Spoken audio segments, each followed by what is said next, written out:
Narhara waterfall Dhamtari से 30 kilometre की दूरी घने जंगलों में स्थित है। अगर आपको नरहरा वाटरफॉल जाना चाहते हैं तो आपको सबसे पहले धमतरी आना होगा। फिर वहां से नगरी रोड होते हुए कुकरेल चौक पहुंचेंगे। वहां से बाएं मुड़े और कोसरवाही तक जाएं।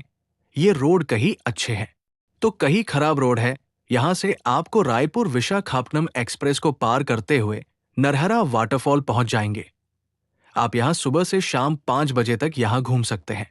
इसी तरह की और वीडियो देखने के लिए हमारे चैनल को सब्सक्राइब करें और वीडियो को लाइक करें।